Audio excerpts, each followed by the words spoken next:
6 genios que aprovecharon el encierro para crear obras maestras. A lo largo de la historia, muchos artistas, escritores, científicos y músicos han usado los periodos de encierro voluntarios o impuestos para crear, inventar y sacar adelante sus obras maestras, sobreponiéndose al tedio y al aburrimiento.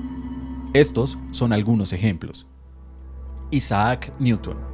En 1665, cuando Newton tenía 23 años y terminaba sus estudios en el Trinity College de la Universidad de Cambridge, un brote de peste bubónica se propagó por Londres. Precavidos, muchos londinenses se encerraron en sus casas, los comerciantes clausuraron sus negocios y las universidades cerraron sus puertas. El joven Newton, asustado, también decidió irse hasta la casa campestre de su familia, ubicada a unos 96 kilómetros de Londres. Y encerrado, se puso a estudiar algunos de los temas que había dejado inconclusos en la universidad. Ese periodo aislado del resto del mundo fue tan provechoso que hoy sus biógrafos lo denominan el Año de las Maravillas, y no es para menos. Mientras unas 100.000 personas morían por lo que hoy se conoce como la Gran Peste de Londres, él trabajaba en ecuaciones matemáticas que años después terminaron definiendo el cálculo. También, intrigado con los rayos de luz que entraban por las ventanas, se puso a hacer experimentos con prismas y escribió sus teorías sobre el color, la luz y la óptica. Y como si fuera poco, viendo las manzanas que había en los árboles de la propiedad, terminó definiendo los principios de su reconocida teoría de la gravedad que lo haría mundialmente famoso. William Shakespeare. Durante el tiempo en el que Shakespeare trabajaba con Los Hombres del Rey, una de las compañías teatrales más famosas de la época, diferentes epidemias de peste bubónica azotaron a Inglaterra y obligaron a cerrar los teatros. Varios historiadores creen que en ese tiempo, y mientras estaba encerrado en su casa, el dramaturgo inglés escribió varias de sus obras maestras, o al menos fragmentos de ellas. James Shapiro, un experto en su obra, incluso afirma que en la cuarentena por la peste de 1606, él terminó 3 de las más reconocidas: El Rey Lear, Macbeth y Antonio y Cleopatra.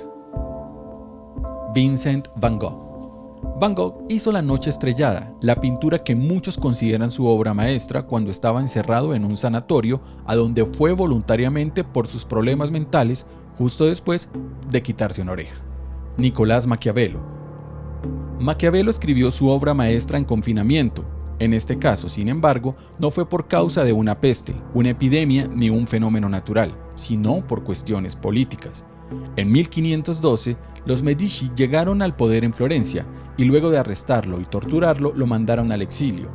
Triste, decidió irse a San Casciano, un pueblo a 15 kilómetros de Florencia, y allí se recluyó en una casa de campo en la que se dedicó a escribir sobre política. El resultado fue El Príncipe, todo un tratado sobre el tema que hoy sigue estando vigente. Mary Shelley. Otro clásico de la literatura que nació durante un periodo sombrío fue Frankenstein.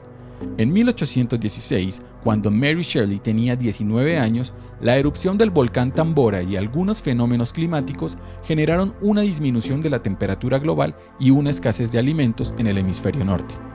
En mayo de ese año, que hoy se conoce como el Año sin Verano, Shelley y su pareja andaban por Suiza y estaban confinados por culpa del frío y la lluvia en la mansión del poeta Lord Byron con otros invitados. Allí, y en medio del aburrimiento, Byron les planteó un reto: que cada uno escribiera una historia de terror para contarle al resto. Y aunque Mary no terminó la tarea, una de esas noches tuvo una pesadilla reveladora. Un científico que juega a ser Dios y termina creando a un monstruo, una criatura terrorífica que se devuelve en su contra. Al otro día comenzó a escribir la novela que publicaría 2 años después y por la que hoy es reconocida. Paul McCartney. Otros artistas que suelen aislarse para dejar brotar su creatividad son los músicos. En la mayoría de casos, sin embargo, se trata de encierros voluntarios o autoimpuestos con el fin de completar un álbum o una canción. Los ejemplos abundan, pero uno de los más destacados es el del ex-Beatle Paul McCartney, quien en 1969, cuando el cuarteto de Liverpool se desintegraba, decidió irse con su familia a su granja en Escocia. Según cuenta él mismo, en esa época estaba deprimido, desubicado y se la pasaba tomando alcohol, pero en la distancia, lejos de todo el ruido, comenzó a componer su propia música y a grabarla con una máquina que le permitía tocar varios instrumentos. El resultado fue McCartney, su primer álbum como solista, que aunque no es considerada una obra maestra, para muchos es uno de los trabajos que mejor expresa sus verdaderos sentimientos internos.